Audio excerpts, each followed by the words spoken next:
Bonjour à tous et bienvenue dans cette nouvelle vidéo des tutoriels Nagios. Aujourd'hui, nous allons parler du statut des transferts.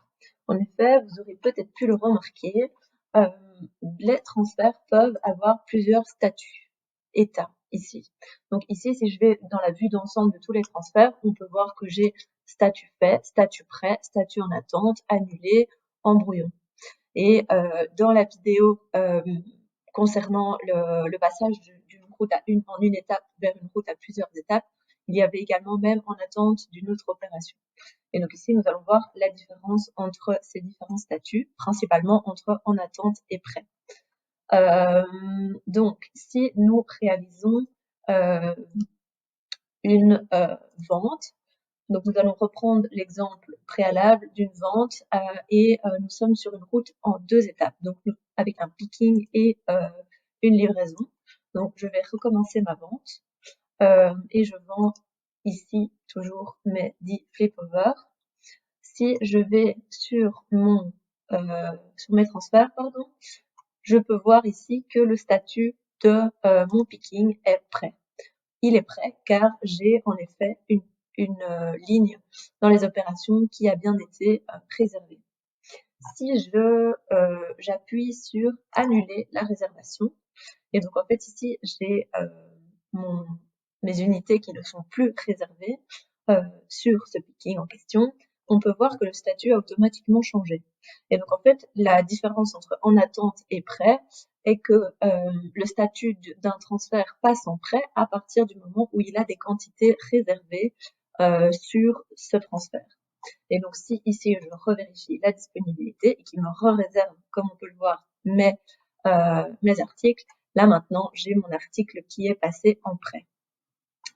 Le fait d'induire à Odoo le fait de réserver les quantités, comme on avait pu le voir qu'il l'avait fait par défaut ici, est dû en fait au comportement de réservation qu'on demande à Odoo. Et donc ceci se paramètre sur les types d'opérations. Donc je vais dans l'application stock, je vais dans les configurations, dans les types d'opérations, et donc sur mon bon de préparation, mon picking, la méthode de réservation pour le moment est sélectionnée sur à la confirmation. Donc ici, c'est dès que mon transfert est confirmé, eh ben, Odoo va passer à travers tout le stock et réserver les quantités. Si je choisis manuellement et que je sauvegarde, je peux recommencer ma vente.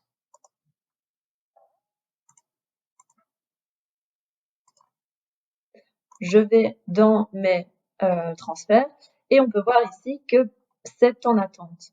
Et pour que le statut passe en prêt, eh ben, je devrais manuellement venir ici cliquer sur vérifier la disponibilité. La différence entre la situation d'avant et la situation actuellement, c'est que l'action de vérifier la disponibilité dans le stock se faisait à la confirmation du transfert préalablement et à cause de notre nouvelle configuration, il faut maintenant déclencher manuellement l'action de réserver les quantités.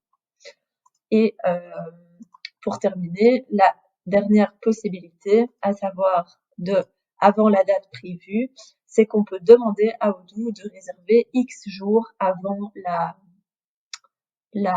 date prévue qui est sur le transfert. Et donc, si je mets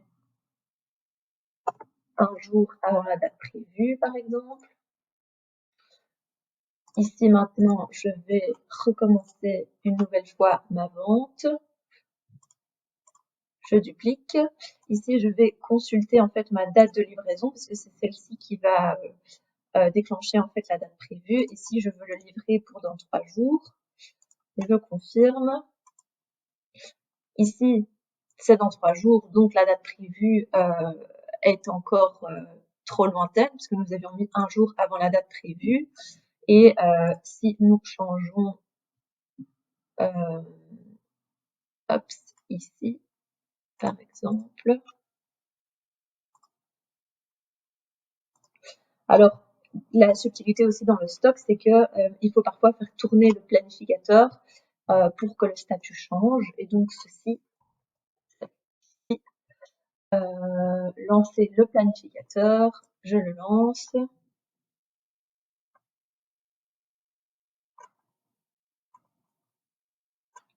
Et si je retourne dans ma vente, dans mes livraisons, ici on peut voir que de par le fait que le planificateur a tourné, eh ben il est repassé à travers les dates et le statut est passé tout seul en prêt, car la date prévue entre dans les conditions que nous avons paramétrées sur le type d'opération préparée. Le planificateur est en fait une action planifiée qui tourne normalement une fois par jour dans Odoo et il passe à travers tous les transferts et toutes les dates et c'est ce planificateur en fait qui peut déclencher également les actions de réservation et de réapprovisionnement également. On se retrouve dans de nouvelles vidéos.